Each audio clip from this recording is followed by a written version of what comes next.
नमस्कार दोस्तों, हर्षित द्विवेदी एजुकेशन में आपका स्वागत है। मेरा नाम है विनीत सागर। आज हम डिस्कस करेंगे blending of ethanol in petrol के बारे में। वैसे इस टॉपिक के बारे में हम पहले भी डिस्कस कर चुका है, पर आज इस वीडियो में हम इस टॉपिक को यूपीएससी मेंस की आंसर रेटिंग की पर्सपेक्टिव से देखेंगे। क्या क्या इंपॉर्टेंट पॉइंट्स हम इंक्लूड कर सकता है वो सब देखेंगे। साथ साथ में गवर्नमेंट ऑफ इंडिया ने क्या क्या मेजर्स अडॉप्ट किया है एथेनॉल प्रोडक्शन को इंक्रीज करने के लिए। वैसे आप सबको शायद पता होगा, हमारे देश में अभी के हिसाब से 9.66% एथेनॉल ब्लेंड किया जाता है पेट्रोल के साथ। हमारा टारगेट है 10% तक 2022 के एंड तक, और 2025 में उसे 20% बनाने का।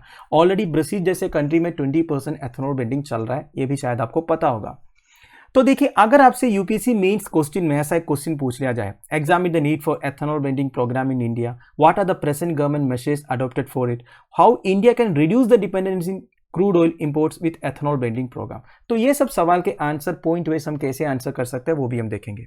तो आगे जाने से पहले लेक्चर पर लाइक का बटन, चैनल को अब तक शेयर एंड सब्सक्राइब नहीं किया हो तो कर लीजिएगा। हमें सपोर्ट करने के लिए आप चैनल के मेंबर बन सकते हो ज्वाइन बटन के थ्रू। शुरुआत करते हैं दोस्तों। हमारे देश का जो एनर्जी डिमांड है वो डे बाय डे राइज हो रहा है। हमारी इकोनॉमी एक्सपांड हो रहा है, पॉपुलेशन बढ़ रहा है, अर्बनाइजेशन इंक्रीज हो रहा है, और हमारा जो लाइफस्टाइल एंड स्पेंडिंग पावर है वो भी बदल रहा है। अभी के हिसाब से हमारा जो fuel requirement in road transportation जो है उसका 98% फोसिल फ्यूल से मीट हो रहा है, ओनली 2% बायोफ्यूल से। वैसे इंडिया अपना क्रूड ऑयल रिक्वायरमेंट का 85% भी बाहर से इंपोर्ट करते हैं। तो ये जो डोमेस्टिक बायोफ्यूल से वो हमारे लिए स्ट्रैटेजिक अपॉर्चुनिटी है हमारी dependence on imported fossil fuels कम करने के लिए। इन एडिशन टू दैट, अगर बायोफ्यूल्स को हम अप्रोप्रिएट केयर से यूज करेंगे वो एनवायरमेंटली फ्रेंडली भी है as compare to fossil fuels, क्योंकि बायोफ्यूल्स जलाने से बहुत कम ग्रीन हाउस गैसेस एमिट होता है as compare to fossil fuels. इसके अलावा बायोफ्यूल इंडस्ट्री को एंकरेज करने से एम्प्लॉयमेंट जनरेट होगा, make in India Swachh Bharat जैसा स्कीम प्रमोट होगा। सबसे इंपॉर्टेंट, हमारे जो फार्मर्स है उनका इनकम डबल होगा, क्योंकि बायोफ्यूल इंडस्ट्री को एंकरेज करने का मतलब ये हो गया हमें ज्यादा बायोफ्यूल चाहिए, और बायो प्रोडक्ट्स हमें कहां से मिलेगा? फार्मर्स से मिलेगा। तो फार्मर्स के लिए अपना प्रोडक्ट का जो दाम है वो भी ज्यादा मिलने लगेगा। ऊपर से it will promote waste to wealth generation. इसका मतलब क्या हो गया? देखिए दोस्तों, आजकल जो एग्रीकल्चरल क्रॉप रेसिड्यू है उसे जला दिया जाता है, जिसे स्टबल बर्निंग बोलते हैं, और उससे एनवायरमेंट पोल्यूशन भी होता है, यह बात आपको पता है।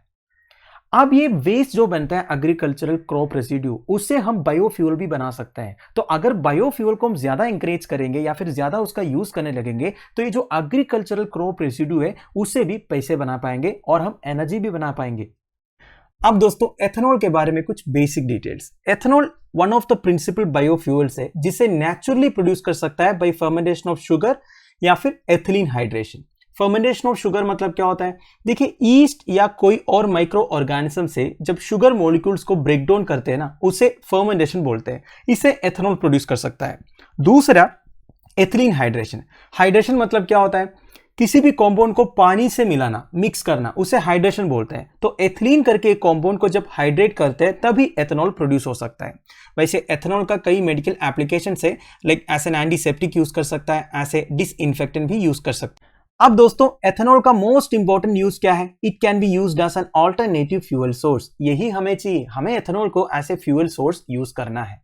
अब ये एथेनॉल हम कहां से प्रोड्यूस करेंगे? मैंने आपको पहले बोला था फर्मेंटेशन ऑफ शुगर से एथेनॉल प्रोड्यूस हो सकता है। अब हमें शुगर कहां से मिलेगा? ऑब्वियस सी बात है, शुगर इंडस्ट्री से मिलेगा। शुगर इंडस्ट्री में जब शुगर प्रोड्यूस होता है तब एक बाई प्रोडक्ट बनता है, वो है मोलासेस। मोलासेस मतलब क्या होता है? देखिए, शुगर इंडस्ट्री में क्या होता है, शुगर केन को क्रश करके जूस बना देते हैं। जूस बनाने के बाद उस जूस को एक बहुत बड़ा कंटेनर में डाल के गर्म करते हैं। ठीक है, गर्म करने के बाद जब इसे कूल डाउन करेंगे तब शुगर क्रिस्टल्स बनता है नीचे। इन शुगर क्रिस्टल्स को निकालते हैं, ये है हमारा शुगर बेसिकली।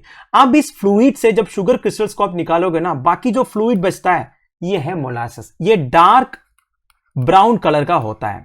ठीक है, अब ये मोलासेस का अलग अलग यूसेज है, जैसे कि रम बनाने के लिए, एक टाइप का दारू है रम, इसके लिए मोलासेस यूज करते हैं, और एथेनॉल बनाने के लिए भी हम इन मोलासेस को यूज कर सकते हैं। अब आप समझ गए ना शुगर इंडस्ट्री से कैसे हम एथेनॉल प्रोड्यूस कर सकते हैं।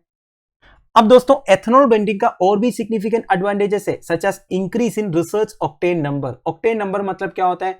ये बेसिकली इंजन के अंदर जो फ्यूल का कंप्रेशन रेट होता है उससे रिलेटेड है। ज्यादा डीप जाने की जरूरत नहीं, जितना अच्छा ऑक्टेन नंबर होगा उतना अच्छा वो एक कंप्रेशन को सस्टेन कर पाएंगे। बस यही समझिएगा। Now properties of ethanol help in complete combustion, engine के अंदर जो कंबशन होता है वो कंप्लीट होगा एथेनॉल ब्लेंडिंग करने से, और व्हीकुलर एमिशंस भी कम होगा। नॉर्मल फोसिल फ्यूल जलाने से hydrocarbon, carbon monoxide, particulate matter ये सब रिलीज होता है, पर एथेनॉल ब्लेंडिंग करने से ये सारे एमिशंस भी कम होगा। अब दोस्तों फोसिल फ्यूल बर्निंग से जितना एनवायरमेंटल कंसर्न्स होता है उसे एड्रेस करने के लिए गवर्नमेंट ऑफ इंडिया 2003 में एक ethanol blended petrol program launch किया था। इस प्रोग्राम का और भी ऑब्जेक्टिव्स थे, लाइक फार्मर्स का रेम्यूनरेशन बढ़ाना, क्रूड इंपोर्ट्स को सब्सिडाइज करना एंड अचीव फॉरेक्स सेविंग्स। इसके बारे में मैंने आपको पहले ही बोला था। देखिए जितना आप एथेनॉल प्रोडक्शन को एंकरेज करोगे, ऑब्वियस सी बात है फार्मर्स का इनकम बढ़ेगा। जितने शुगरकेन फार्मर्स है उनको अपना प्रोडक्ट का ज्यादा रेट मिलने लगेगा, क्योंकि ऑयल मार्केटिंग कंपनीज ज्यादा शुगरकेन खरीदेंगे। दूसरा, उतना हम क्रूड ऑयल कम इंपोर्ट करेंगे। जितना क्रूड ऑयल हम कम इंपोर्ट करेंगे उतना हमारा फॉरेक्स सेविंग्स भी बच जाएगा, क्योंकि हम क्रूड ऑयल कहां से खरीदते हैं, हमारा फॉरेक्स रिजर्व से डॉलर पे करके तो खरीदते हैं ना। तो जितना कम हम क्रूड ऑयल इंपोर्ट करेंगे उतना हमारा फॉरेक्स सेविंग्स बच जाएगा, राइट। अब दोस्तों 2018 में गवर्नमेंट ऑफ इंडिया एक national policy on biofuels notify किया which allows use of multiple feedstocks for producing bioethanol. इसका मतलब क्या है दोस्तों, देखिए अब तक मैंने बोला एथेनॉल शुगर केन का जो मोलासेस है उसे प्रोड्यूस कर सकता है। अब आपको समझना होगा केवल शुगर केन से नहीं एथेनॉल प्रोड्यूस होता है, चावल से भी प्रोड्यूस हो सकता है, गेहूं से भी प्रोड्यूस हो सकता है। तो गवर्नमेंट ऑफ इंडिया ने क्या किया, national policy on biofuels notify किया। इसमें ऐसा प्रोविजंस था आप मल्टीपल फीडस्टॉक्स यूज कर सकते हो एथेनॉल प्रोड्यूस करने के लिए। मल्टीपल फीडस्टॉक्स मतलब आप मल्टीपल रॉ मटेरियल्स यूज कर सकते हैं एथेनॉल प्रोड्यूस करने के लिए। देखिए गवर्नमेंट का ऑब्जेक्टिव बस यही था कि सप्लाई ऑफ एथेनॉल को बढ़ाना है फॉर ब्लेंडिंग विद पेट्रोल। इसलिए उन्होंने बोला केवल शुगर केन नहीं, आप राइस यूज कीजिए, व्हीट यूज कीजिए। ये सारे नेशनल पॉलिसी ऑन बायोफ्यूल्स में नोटिफाई किया गया। इसके साथ साथ सेंट्रल गवर्नमेंट एथेनॉल प्रोडक्शन को इंक्रीज करने के लिए शुगर मिल्स को, डिस्टिलरीज को फिनेंशियल असिस्टेंस भी प्रोवाइड किया in the form of interest subvention. क्या होता है इंटरेस्ट सबवेंशन, मतलब कम इंटरेस्ट में बैंकों से लोन वगैरह दिला दिया। और कोविड-19 के टाइम पर जितना distilleries, sugar mills, sugar farmers suffer किए थे उनके लिए एक्सटेंशन ऑफ टाइम पीरियड भी दिया गया सेंट्रल गवर्नमेंट की तरफ से। तो बेसिकली गवर्नमेंट का ऑब्जेक्टिव बस यही था, कैसे भी करके शुगर मिल्स को, शुगर फार्मर्स को, डिस्टिलरीज को हेल्प करके अपना एथेनॉल प्रोडक्शन को इंक्रीज करना। इसके बाद गवर्नमेंट ने क्या किया, एक टारगेट रख दिया 2022 का और 2025 का। 2022 तक हमें 10% फ्यूल ग्रेड एथेनॉल ब्लेंड करना है पेट्रोल के साथ, और 2025 तक हमें 20% एथेनॉल ब्लेंड करना है पेट्रोल के साथ। तो उसके लिए हमारा जो एथेनॉल प्रोडक्शन है वो इंक्रीज करना होगा। तो गवर्नमेंट की तरफ से पूरी तरह एंकरेजमेंट मिल गया ये इंडस्ट्री को। अब दोस्तों हम कुछ डाटा के ऊपर बात करेंगे। गवर्नमेंट पॉलिसीज एंड इंटरवेंशन के बाद हमारे देश में एथेनॉल प्रोडक्शन कैपेसिटी किस तरह राइज हुआ। देखिए मैंने आपको बोला था हमारे देश में एथेनॉल मोलासेस से भी बनता है, ग्रेन से भी बनता है। सबसे पहले हम मोलासेस बेस्ड डिस्टिलरीज की बात करेंगे। 2014 से पहले ethanol distillation capacity of molasses based distilleries केवल 215 करोड़ लीटर्स थे, पर 2014 से 2021 तक वो 555 करोड़ लीटर्स तक पहुंच गया। मतलब इतना इंक्रीज 7 साल में। फिर देखिए capacity of grain based distilleries कितना हुआ। 2013 में 206 करोड़ लीटर्स थे, अब जाके वो 280 करोड़ लीटर्स हो गया।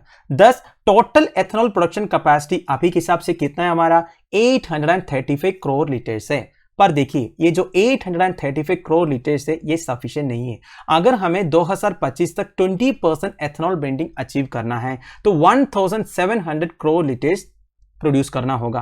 2013 तक ऑयल मार्केटिंग कंपनीज के लिए हमने कितना एथेनॉल सप्लाई किया ये भी डाटा है। 2013 तक हमने केवल 38 करोड़ लीटर्स सप्लाई किए थे, मतलब हम ओनली 1.53% एथेनॉल ब्लेंड कर पाया पेट्रोल में। पर दोस्तों 2013 के बाद 7 साल में supply to oil marketing companies भी 8 टाइम्स इंक्रीज हो गया। एथेनॉल सप्लाई ईयर 2020-21 में हमने 302.3 करोड़ लीटर्स एथेनॉल सप्लाई किया और 8.1% ब्लेंडिंग अचीव किया। और देखिए एथेनॉल सप्लाई ईयर 2021-22 में about 141 crore litres ethanol supply किया और हमारा ब्लेंडिंग पहुंच गया 9.66% तक। मतलब अभी के हिसाब से कितना परसेंटेज एथेनॉल पेट्रोल में ब्लेंड होता है, 9.66%। और 2022 तक हमारा टारगेट कितना है, 10%। अगर ऐसे ही चलते रहेंगे हम इजीली इस टारगेट को अचीव करेंगे और 2025 तक हमें उसे 20% बनाना है। तो दोस्तों finally 2G ethanol bio refineries, अब ये क्या है? देखिए मैंने आपको पहले ही बोला था इंडिया में एथेनॉल मेनली दो तरीके से प्रोड्यूस होता है, एक मोलासेस से, दूसरा ग्रेन से। मैंने आपको ये भी बोला था 2025 तक हमारा टारगेट जो है 20% ब्लेंडिंग है, मतलब 1700 करोड़ लीटर्स प्रोड्यूस करना होगा। अब ये मोलासेस एंड ग्रेन से हम एथेनॉल प्रोड्यूस करते रहोगे तो वो सफिशिएंट नहीं होगा, तो हमें दूसरा भी तरीका ढूंढ निकालना पड़ेगा मोर एथेनॉल प्रोडक्शन के लिए।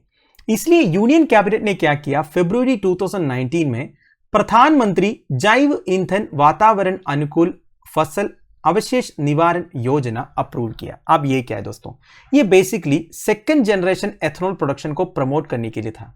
अब ये सेकंड जनरेशन एथेनॉल प्रोडक्शन में क्या क्या होगा, एक तो ethanol cellulosic and lignocellulosic product से प्रोड्यूस होगा, दूसरा पेट्रोकेमिकल रूट से भी प्रोड्यूस होगा, और ये सब के लिए गवर्नमेंट जो है फाइनेंशियल सपोर्ट भी प्रोवाइड करेंगे। अब पेट्रोकेमिकल रूट क्या, मैंने आपको पहले बताया था, एथिलीन हाइड्रेशन के बारे में आपको याद होगा।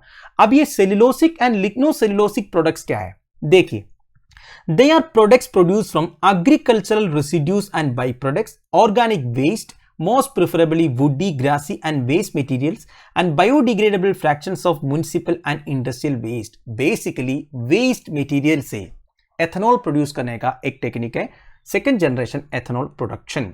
और एक स्टडी से पता चला है हमारे देश में लिग्नोसेल्यूलोसिक सरप्लस बायोमास अवेलेबिलिटी जो है 12 to 16 crore ton per annum है।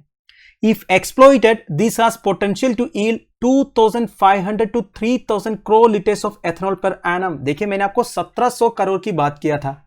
अब देखिए अगर हम लिग्नोसेल्यूलोसिक सरप्लस बायोमास अवेलेबिलिटी को ठीक तरह एक्सप्लॉइट करेंगे तो हम 3000 crore litres ethanol per annum produce कर सकता है। ये भी नहीं, ये जो 2G एथेनॉल बायो रिफाइनरीज बनेंगे ना दोस्तों, ये केवल एथेनॉल प्रोड्यूस करने के लिए यूज नहीं करेंगे, और भी कई सारे यूजफुल पर्पसेस के लिए ये काम आएगा। फॉर एग्जाम्पल इसे बायोगैस प्रोड्यूस कर सकता है, जो हम बायो सीएनजी करके अपग्रेड कर सकता है फ्यूचर में।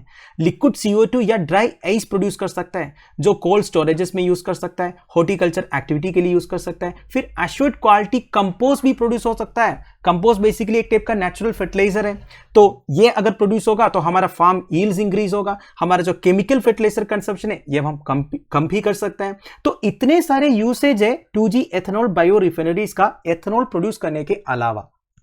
ऊपर से जितने वेस्ट मटेरियल्स के बारे में मैंने आपको इथर बोला, like agricultural residue and by products, organic waste, municipal and industrial waste, ये सब कितने बड़े हेल्थ हजार्ड है ये बात आप सबको पता है।